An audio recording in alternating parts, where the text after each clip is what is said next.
Salut! Bienvenue dans cette nouvelle vidéo de Hatha Yoga avec Jess. Aujourd'hui, on va faire un flow, juste un flow comme ça, avec un peu moins de commentaires que d'habitude. Je vais essayer de te laisser un peu plus dans ta pratique, ressentir un peu plus les postures et du coup, essayer de moins parler. Donc, si tu as envie d'avoir plus d'instructions, plus de détails sur comment placer ton orteil, comment replacer ton coude, etc., je t'invite à aller voir mes autres vidéos sur la chaîne. Et puis voilà, sinon, pas besoin d'accessoires aujourd'hui, tu peux juste tout simplement te mettre sur ton tapis, à l'avant du tapis, dans la posture agréable, Sukhasana. Je vais essayer de te dire aussi les noms en sanskrit pour que tu commences à les apprendre un petit peu. Donc voilà, les os des hanches bien au sol, genoux sous les mains, épaules détendues. Tu peux tout simplement faire des petites rotations avec les épaules vers l'arrière si tu as envie de détendre un petit peu tes muscles. Colonne droite tenue par un fil au sommet du crâne et tu peux légèrement baisser ton menton en signe d'humilité, mais aussi pour étirer ta nuque. On reste ici quelques instants juste pour s'ancrer dans le moment présent. C'est pas grave s'il y a du bruit autour de toi. Tu peux l'écouter, puis laisser passer ces bruits et te reconcentrer sur ta respiration.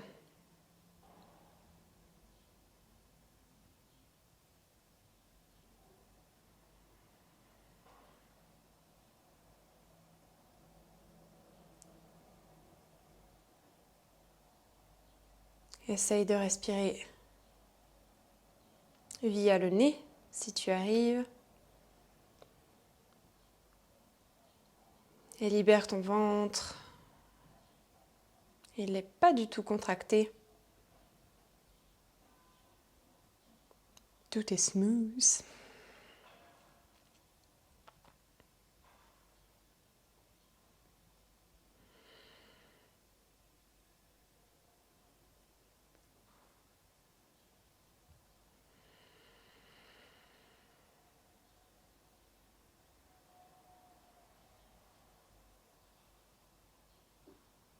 Chaque fois qu'une pensée surgit, tu la prends, tu l'écoutes, puis tu la laisses passer doucement pour te recentrer sur toi, sur ta respiration.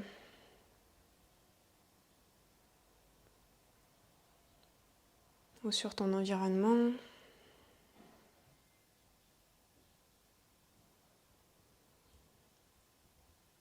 Si te concentrer sur ta respiration est trop difficile, tu peux aussi te concentrer sur tes sensations. Qu'est-ce que tu ressens en ce moment? Peut-être un peu de chaleur dans les mains, puisqu'elles sont posées sur les genoux. Peut-être qu'il fait un peu frais, peut-être qu'il fait chaud contre ta peau.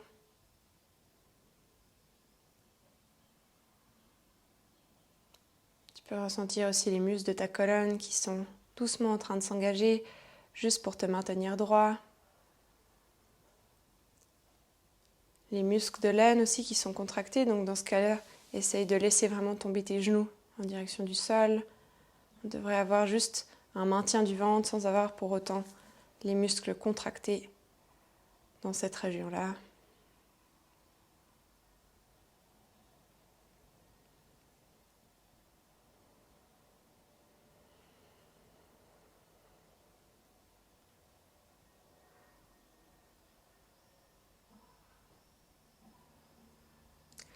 Et quand tu te sens ready, tu peux gentiment ouvrir les yeux, reprendre un peu d'énergie et on va ensuite passer à 2 petites torsions. Ardha Matsyendrasana, donc du nom du sage Matsyendra, donc jambe gauche pliée sous toi, pied droit à l'extérieur du genou droite, haut les mains pour se tourner en direction de ta cuisse et ensuite tu viens poser ta main droite à l'arrière, torsion.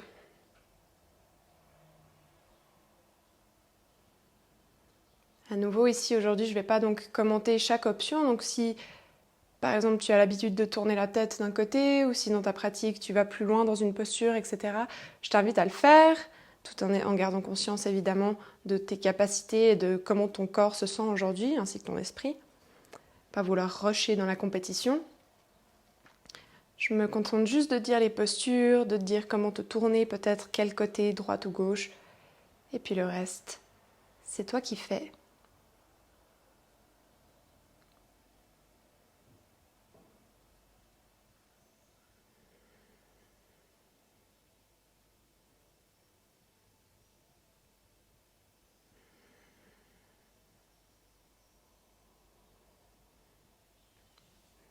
À notre prochaine expire, on revient de nouveau au centre et on vient poser cette fois-ci jambe droite au sol, pied gauche à l'extérieur, les deux os des fessiers bien au sol. On se tourne et on y va dans notre deuxième torsion.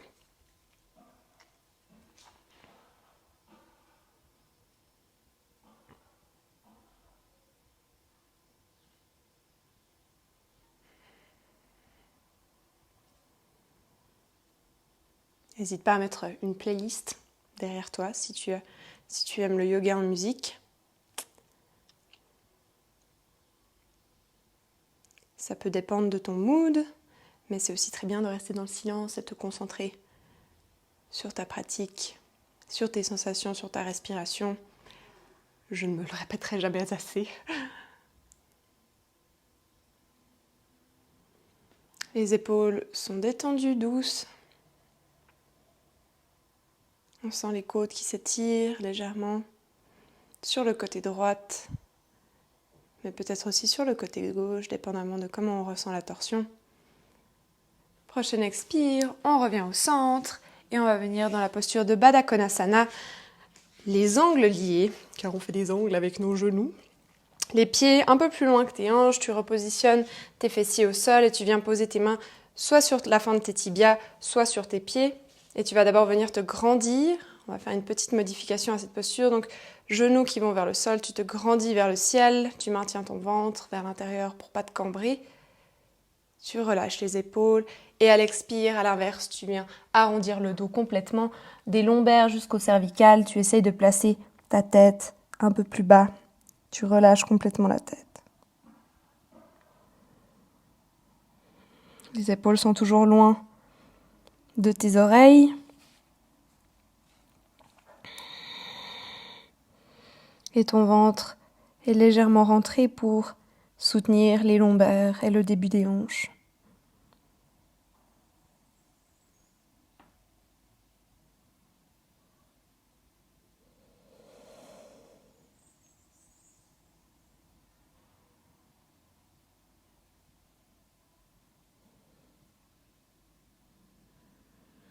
Essaie de diriger tes genoux vers le sol, à chaque expire un peu plus, juste pour venir sentir l'étirement dans les hanches.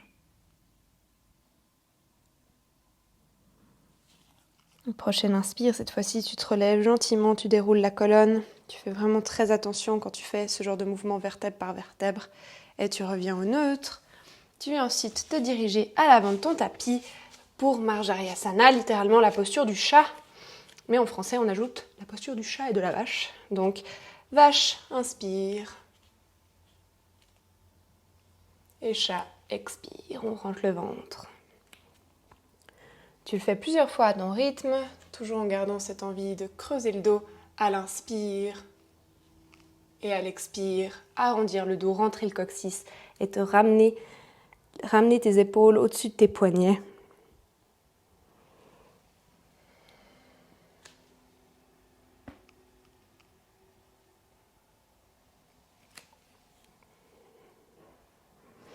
Et comme je le dis souvent dans mes cours, si tu es adepte de danse contemporaine, tu peux aussi venir gigoter un peu les hanches de côté, peut-être les épaules. Sentir que ta colonne vertébrale, c'est comme un serpent qui bouge de chaque côté. Puis tu essayes de garder le rythme. Côte vers le bas quand tu es à l'inspire, côte vers le haut quand tu es à l'expire. Encore 5 fois.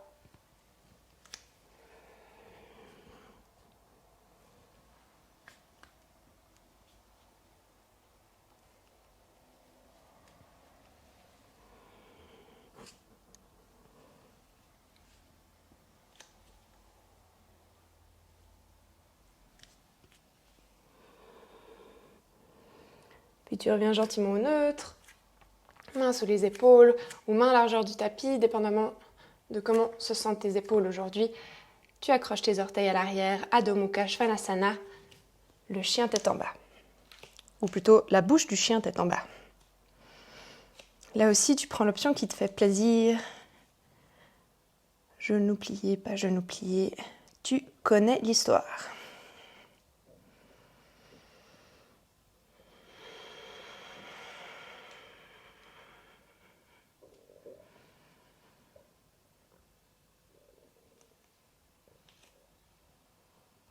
Si tu as déjà pratiqué le yoga avec moi, avec d'autres vidéos, peut-être que tu commences à avoir l'habitude de cette posture. C'est ma posture de repos par excellence. Ça l'est d'ailleurs pas mal dans le Hatha Yoga. Donc essaye de prendre du plaisir, ou du moins de rester neutre. Épaules loin des oreilles, toujours détendues. Talons qui essaient de rejoindre le sol, hanches qui elles vont vers le ciel, juste pour vraiment étirer tes jambes, étirer ton dos dans un beau triangle.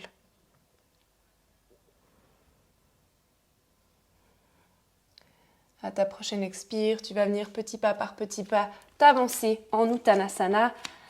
L'étirement intense, dans ce cas-ci dans une flexion avant, genou ou pas fléchi.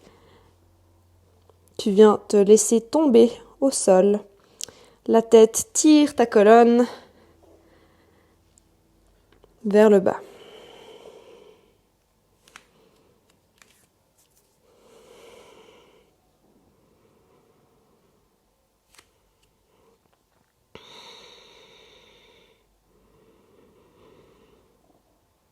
Tu sens tes côtes qui s'écartent, tes lombaires qui s'étirent, l'arrière de tes cuisses également. Si tu as envie de venir tendre les jambes, tu peux. Sinon, tu peux rester tout simplement avec les genoux légèrement fléchis pour avoir ton ventre posé sur tes cuisses.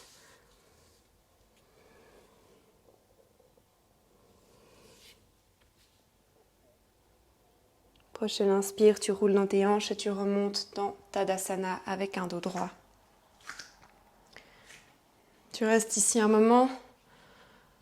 Tu ressens les bienfaits des étirements qu'on a fait plus bas. Et j'insiste toujours, épaules loin des oreilles. Coccyx légèrement dirigé vers le bas.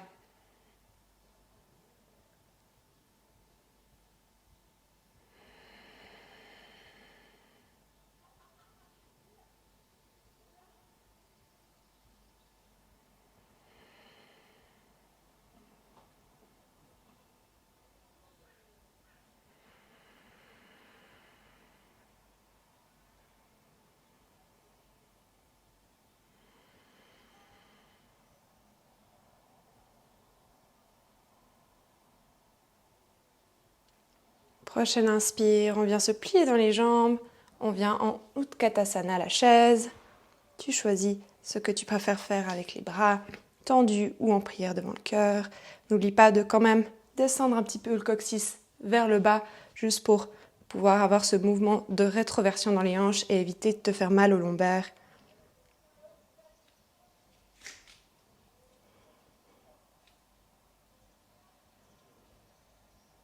Un peu plus bas si tu as envie, orteils levés. Et à l'expire, tu vas venir amener ton pied droit vers l'arrière dans un grand lunge et venir dans un guerrier 1.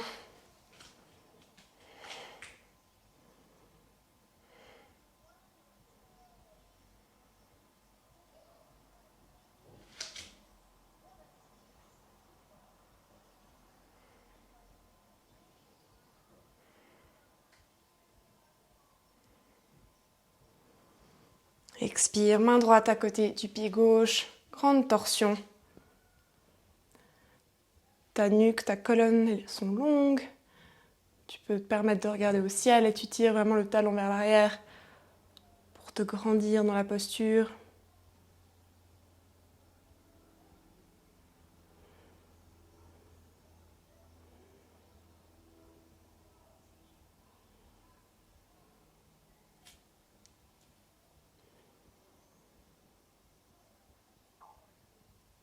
Expire, tu reviens dans ton grand lunge ou dans ton Virabhadrasana 1, le guerrier 1.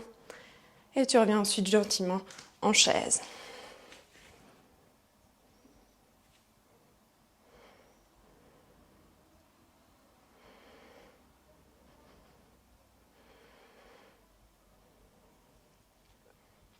Concentre-toi sur ton souffle, sur la puissance de cette posture, sur le feu que ça peut dégager en toi, les cuisses qui brûlent, la respiration qui s'accélère.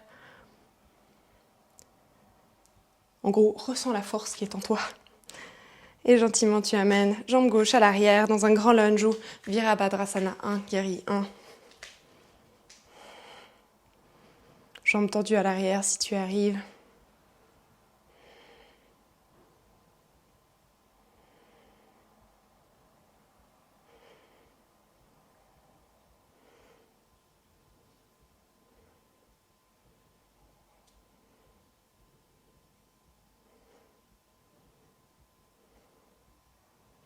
Expire, main gauche à côté du pied droit. On vient s'ouvrir dans une grande torsion en direction de la droite du tapis.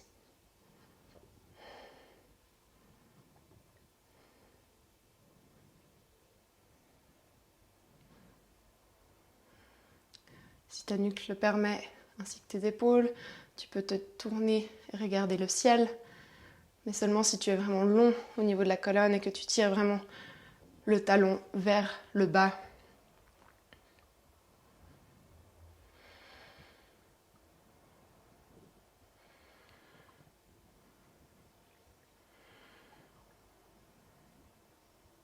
Expire, tu replaces ta main au sol et tu peux revenir dans Virabhadrasana 1 et te ramener dans Utkatasana.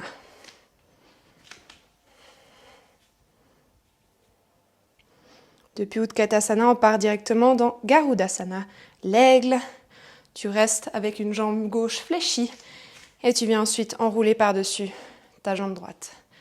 Dans d'autres vidéos, je montre les différentes options, mais je te le fais vite ici. Soit tu gardes le pied au sol pour garder l'équilibre, soit tu viens coller ton pied contre ton tibia, soit tu viens complètement enrouler dans la posture complète. Et le bras droit passe sous le bras gauche et vient s'enrouler complètement. À nouveau, tu as différentes options. Soit tu poses les mains sur les épaules, ou tu tends un bras, soit tu viens coller les avant-bras, soit tu viens tourner paume contre paume. On est long dans cette posture, le coccyx est dirigé vers le sol. Le ventre est engagé et les coudes sont à la hauteur des épaules.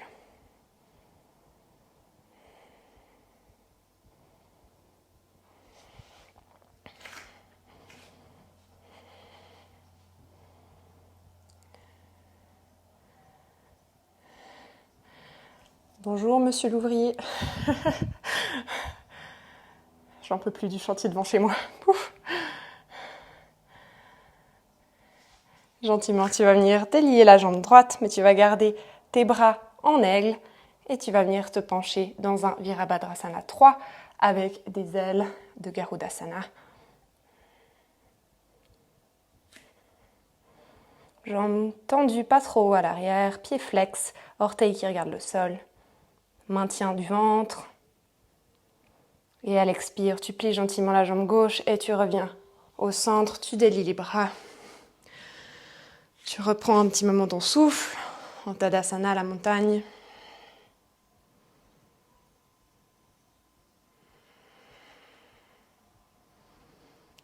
Et gentiment, tu viens plier jambe droite et tu reprends une des options pour l'aigle, Garudasana. Cette fois-ci, c'est le bras gauche qui passe sous le bras droit et c'est la jambe gauche qui va sur la jambe droite. Et tu laisses ton coccyx se diriger vers le sol pour garder un dos plus que droit en fait, un dos plat, même au niveau des lombaires.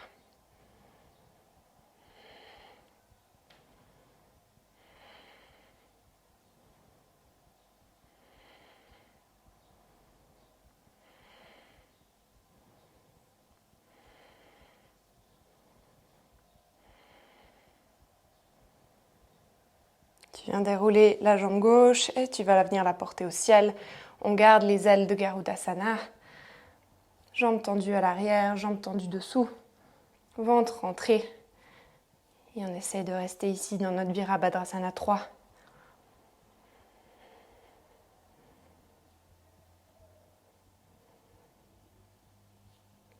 Expire, tu plies gentiment la jambe droite et tu ramènes ton pied au sol. Tu délies les jambes, Tadasana, la montagne.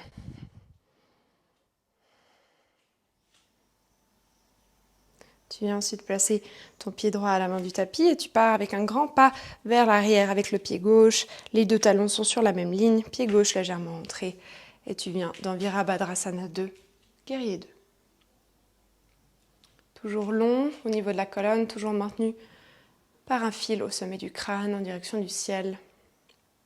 Tu regardes au-dessus de ta main droite.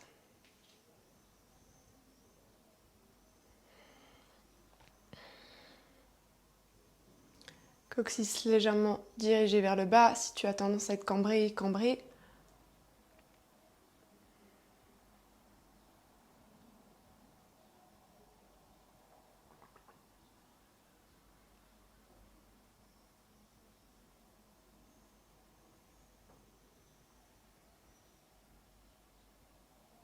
Expire, tu ramènes légèrement le pied gauche vers l'avant et tu descends ensuite dans Utthita Trikonasana, le triangle. Tu essaies de prendre une hauteur où tes deux flancs arrivent à s'étirer vers l'avant. Donc, même si on est penché sur la droite, notre flanc droit ne devrait pas être tout coincé. On devrait avoir de la longueur dans les deux côtés des côtes et dans toute la colonne.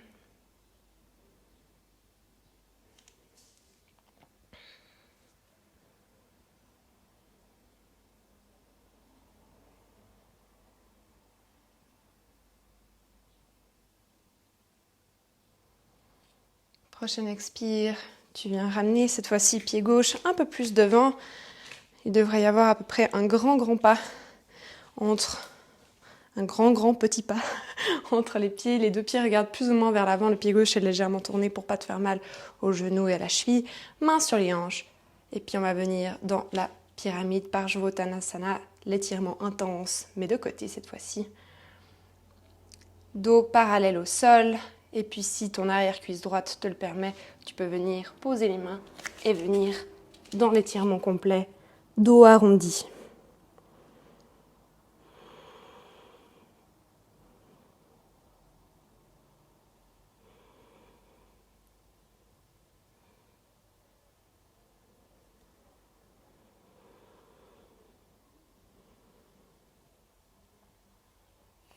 Inspire, tu te relèves légèrement, dos droit. Et puis si tu y arrives, tu viens dans Parivrtta Utthita Trikonasana, le triangle inversé. Hanche droite qui recule pour arriver au même niveau que la gauche. Et on s'ouvre sur le côté.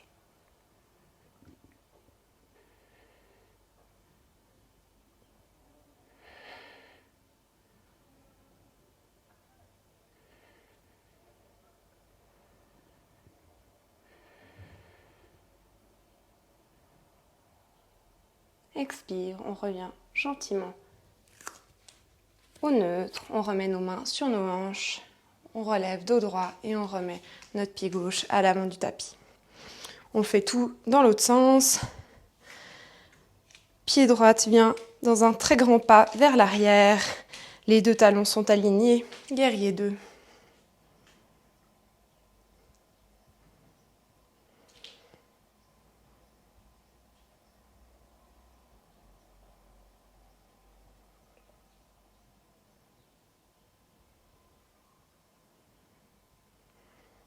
Genou bien aligné avec le pied, on évite d'avoir le genou qui rentre vers l'intérieur et qu'on voit notre pied en entier. On ramène vraiment le genou direction le deuxième petit orteil. Prochaine expire, on sort de Virabhadrasana 2. On ramène un petit peu le pied droit vers l'avant et on se retrouve dans Utthita Trikonasana au côté gauche.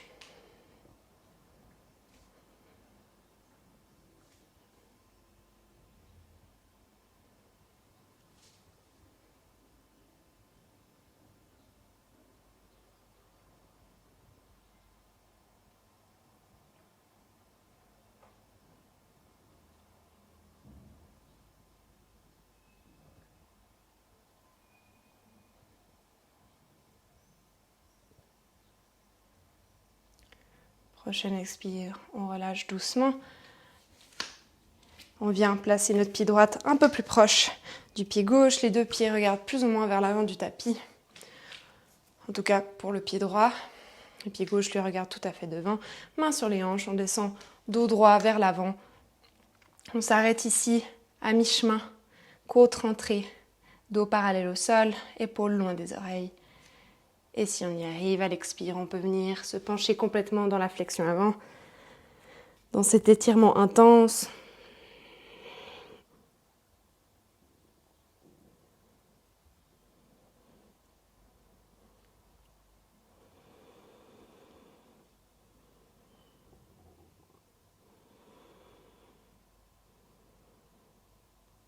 À l'inspire, on revient mi-chemin, dos droit, et on vient placer la main droite à l'extérieur du pied gauche dans Parivrtta Utthita Trikonasana, le triangle inversé.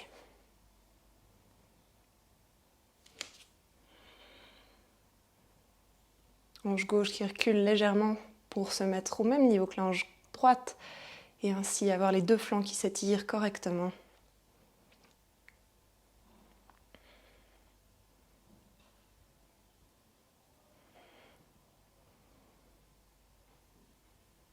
Expire, on revient au neutre, on place nos deux mains sur nos hanches et on revient à l'avant du tapis. On va se diriger au sol gentiment à l'inspire, on amène nos bras vers le ciel. À l'expire, on descend Uttanasana. Inspire, Ardha Uttanasana, mi-chemin. Et expire, on vient placer nos mains au sol, planche. On s'arrête un instant en planche, si on a envie, sinon on va directement en Balasana. La posture de l'enfant au sol.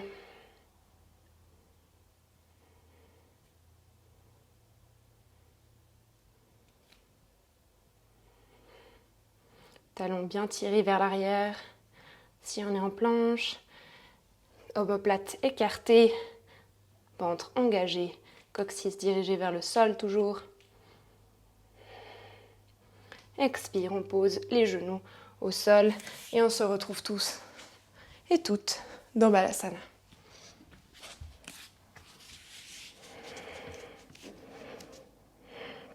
Si vous avez envie de faire le vrai Balasana avec les genoux collés, les talons collés, libre à vous.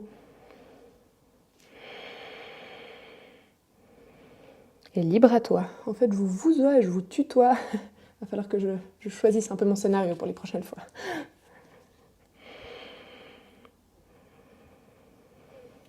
Poussez les hanches vers l'arrière. Sentez l'étirement dans le dos. Si vous avez les mains à l'avant du tapis, sentez l'étirement aussi dans vos côtés, dans les épaules, dans vos côtes, dans vos hanches sûrement aussi.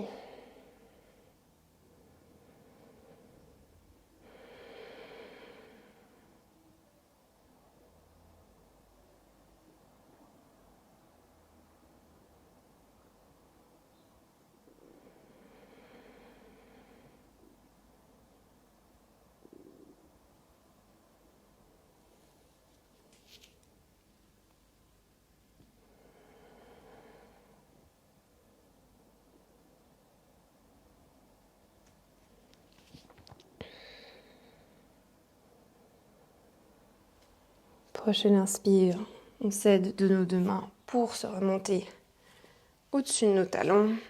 Et on va venir placer nos genoux, largeur des hanches, venir placer nos fesses sur nos talons, orteils retroussés sur le tapis ou alors dos des pieds complètement au sol. On va venir dans la posture du chameau Ustrasana, mains sur les hanches, pouce sur le sacrum, on vient pousser nos hanches vers l'avant, monter notre sternum vers le haut, garder notre menton rentré contre la gorge ou passer la tête dans le prolongement de la colonne, mais jamais vers le bas. Et on vient ensuite placer nos mains sur nos talons, épaules étirées. On continue à pousser dans les hanches vers l'avant, sternum vers le ciel.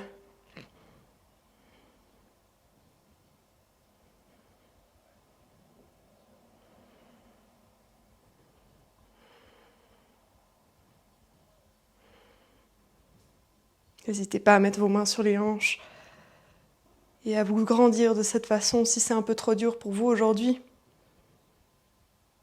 Ou alors venez un peu plus haut, juste pressez vos hanches vers l'avant. On revient tous au neutre et on se replace gentiment en balasana juste quelques secondes. Genoux ouverts, largeur du tapis. On sent les lombaires qui se replacent gentiment. Et on vient s'asseoir au sol pour notre dernière torsion. On va faire la contre-torsion de ce qu'on a fait au début. Donc cette fois-ci, ce sera Marichyasana, la posture du sage Marishi, ou Marici, ou je ne sais pas la prononciation. On pose nos deux fesses au sol, le pied droit est à l'extérieur de la jambe gauche, pied flex à l'avant. Et on vient placer notre aisselle droite à l'intérieur du genou droit. On reste ici, si c'est ce qu'on peut faire. Sinon, on vient enrouler main droite à l'arrière avec la main gauche. Et on se laisse pencher légèrement vers l'avant, face droite au sol.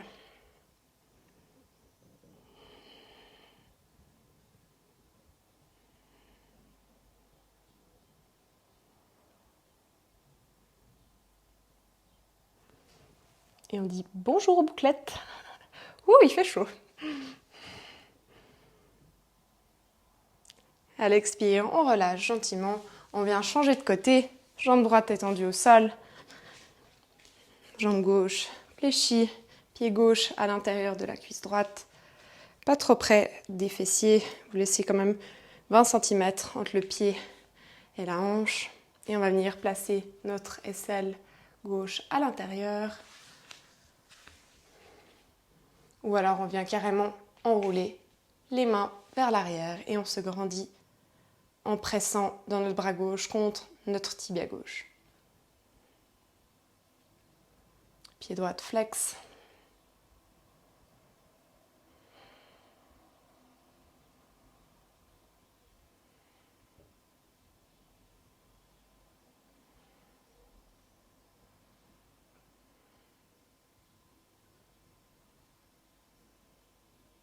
On relâche gentiment et on vient se dérouler au sol pour notre Shavasana.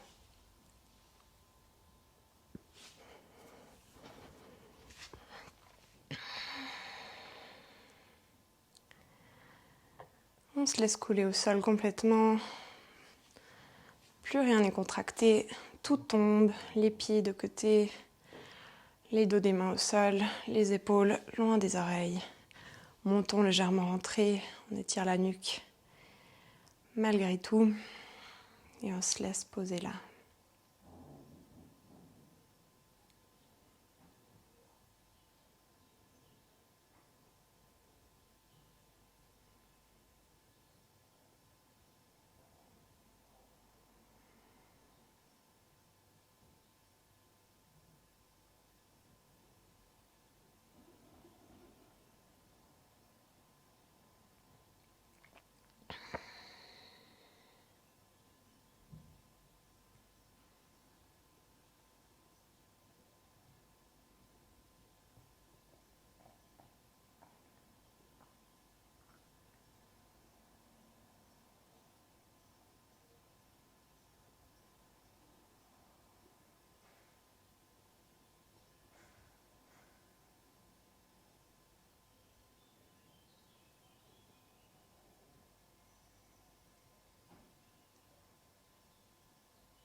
Si vous avez envie de rester en Shavasana un peu plus longtemps, je vous le souhaite. Sinon, vous pouvez remettre un peu d'énergie dans votre corps, ramener vos jambes fléchies, peut-être même au-dessus de vous, dans une petite boule, cuisse contre le ventre. Et vous venez ensuite vous tourner sur votre côté droite, puis vous vous aidez de vos deux mains pour remonter dans la posture assise, à l'avant du tapis.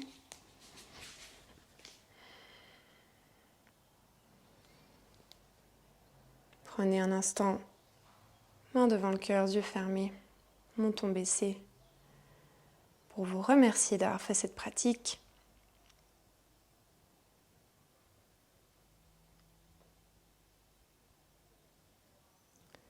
Moi, je vous remercie en tout cas d'avoir fait cette vidéo avec moi et je vous dis à la prochaine.